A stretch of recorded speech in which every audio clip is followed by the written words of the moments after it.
In this lecture, we will study for secondary maxima. तो secondary maxima की positions हम कैसे फाइंड आउट कर सकते हैं? हमें पता है intensity I is equal to A naught square sine square alpha by alpha square. इस डायग्राम में इंटेंसिटी का variation with respect to alpha दिया गया।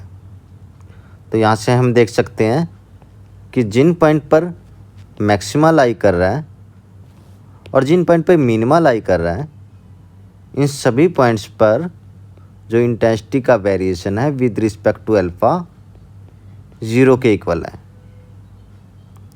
हमें क्या करना है? हमें सेकेंडरी मैक्सिमा की पोजीशन फाइंड आउट करनी है, यानी कि अल्फ़ा की किन वैल्यूज़ पर हमें सेकेंडरी मैक्सिमा मिलते हैं। तो हम इसके लिए क्या कर सकते हैं? हम इंटेंसिटी का डेरिवेटिव करेंगे विद रिस्पेक्ट टू अल्फ़ा और 0 के इक्वेट कर देंगे।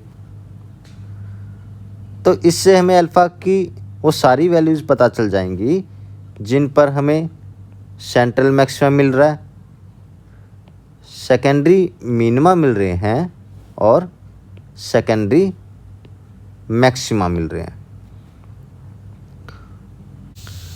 तो यहाँ पे हमने इंटेंसिटी का डेरिवेटिव कर दिया with respect to alpha, this is equal to 0। तो यहाँ से हमें क्या मिलेगा? A naught square derivative with respect to alpha sine square alpha divide by alpha square is equal to 0। A naught क्योंकि कांस्टेंट है तो हमने डेरिवेटिव से बाहर रख दिया इसे। अब यहाँ पर ए नोट 0 नहीं हो सकता, it means derivative with respect to alpha of sine square alpha divide by alpha square this time is equal to 0। तो अब हम इस डेरिवेटिव को सॉल्व कर लेते हैं। हमें क्या मिलेगा? Alpha raised power 4 alpha square 2 sine alpha cos alpha minus 2 alpha sine square alpha this time is equal to 0। तो हम नंबरेटर वाली टर्म रख लेते हैं, alpha square 2 sine alpha cos alpha minus 2 alpha sine square alpha is equal to 0। यहाँ से हम 2 alpha 2 sine alpha और अल्फ़ा ये टर्म कॉमन ले लेते हैं। तो अंदर क्या बचा? Alpha cos alpha minus sine alpha is equal to 0। तो यहाँ पर 3 केसेस बन सकते हैं, या तो अल्फ़ा 0 हो, या फिर साइन अल्फ़ा 0 हो, या फिर alpha cos alpha minus sine alpha ये टर्म इक्वल टू 0 हो। तो जब अल्फ़ा 0 होता है तो सेंट्रल मैक्सिमा हमें मिलता है। जब साइन अल्फ़ा इक्वल टू 0 होता है तो ये सेकेंडरी मिनिमा वाला केस है, except for the alpha equal to 0 position, क्योंकि अल्फ़ा इक्वल टू 0 पे हमें सेंट्रल मैक्सिमा मिलता है। तो ये जो थर्ड केस है this correspond to the secondary maxima. तो हमें सेकेंडरी मैक्सिमा के लिए अल्फ़ा की वैल्यू फाइंड आउट करनी है, तो हम इस थर्ड केस को ले लेते हैं, alpha cos alpha minus sine alpha this should be equal to 0 for secondary maxima. तो alpha cos alpha equal to sine alpha then alpha should be equal to tangent alpha. तो हमें ये expression मिल गया, इसे हम इक्वेशन नंबर 5 मान लेते हैं। तो अब हमें देखना है कि अल्फ़ा की किन वैल्यूज़ के लिए ये एक्सप्रेशन सेटिस्फाई होता है। ये हम कैसे करेंगे? तो इसके लिए हम क्या करेंगे? हम y equal to tangent alpha का ग्राफ ड्रॉ करेंगे और y इक्वल टू अल्फ़ा इसका ग्राफ ड्रॉ करेंगे। तो ये दोनों ग्राफ जहाँ पर एक दूसरे को इंटरसेक्ट करेंगे, अल्फ़ा की उन वैल्यूज़ के लिए इक्वेशन नंबर 5 सेटिस्फाई होगी, या फिर हम कह सकते हैं अल्फ़ा की उन वैल्यूज़ पर हमें सेकेंडरी मैक्सिमा मिलेगा। तो यहाँ पर अलोंग एक्स एक्सिस ये हमने अल्फ़ा ले लिया और वाई एक्सिस टेंजेंट अल्फ़ा है। तो वैसे हमें y equal to tangent alpha का ग्राफ पता होता है, बट हम यहाँ पर स्टेप बाय स्टेप इस ग्राफ को प्लॉट करेंगे।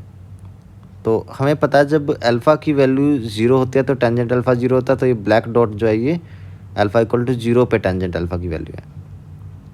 इसके बाद हमें पता है कि जब अल्फ़ा π/2 होता है तो टेंजेंट अल्फ़ा इन्फिनिटी होता है, और जब अल्फ़ा की वैल्यू -π/2 होती है तो टेंजेंट -π/2 माइनस इन्फिनिटी के इक्वल होता है। तो हम ये दोनों लाइन ड्रॉ कर लेते हैं, alpha equal to pi by 2 और alpha equal to minus pi by 2।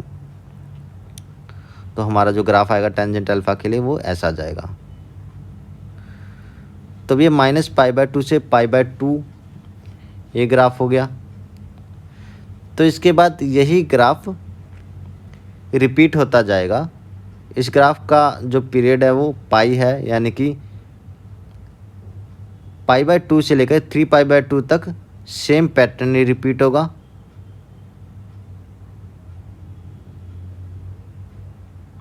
और सिमिलरली लेफ्ट हैंड साइड में भी फिर 3 पाई बाय 2 से लेकर 5 पाई बाय 2 तक सेम पैटर्न रिपीट होगा। और ऐसे ही लेफ्ट हैंड साइड में भी। तो ये तो हो गया y equal to tangent alpha के लिए ग्राफ। अब y इक्वल टू अल्फ़ा के लिए हमें पता है कि स्ट्रेट लाइन मिलेगी, तो हम एक स्ट्रेट लाइन ड्रॉ कर लेते हैं। तो ये लाइन जिन जिन पॉइंट्स पर टेंजेंट अल्फ़ा वाले कर्व को इंटरसेक्ट कर रही है वो सारे पॉइंट्स इक्वेशन 5 को सेटिस्फाई करेंगे। एक अल्फ़ा इक्वल टू 0 पे ये स्ट्रेट लाइन इस कर्व लाइन को इंटरसेक्ट कर रही है। तो अल्फ़ा इक्वल टू 0 तो मैक्सिमा के सेंट्रल मैक्सिमा के लिए, तो हम उसे छोड़ देते हैं। उसके बाद ये यहाँ पे इंटरसेक्ट कर रही है, यानी कि 3 पाई बाय 2 पर। इसके बाद इसे 5 पाई बाय 2 पर इंटरसेक्ट कर रही है। उसके बाद इसे ये 7 पाई बाय 2 पर, फिर 9 पाई बाय 2 पर इंटरसेक्ट करेगी। सिमिलरली लेफ्ट हैंड साइड पे -3 पाई बाय 2, फिर -5 pi by 2 and then -7 pi by 2। इन पॉइंट्स पर ये दोनों कर्व एक दूसरे को इंटरसेक्ट कर रहे हैं। तो इक्वेशन नंबर 5 अल्फ़ा की किन किन वैल्यू पे सेटिस्फाई हो रही है?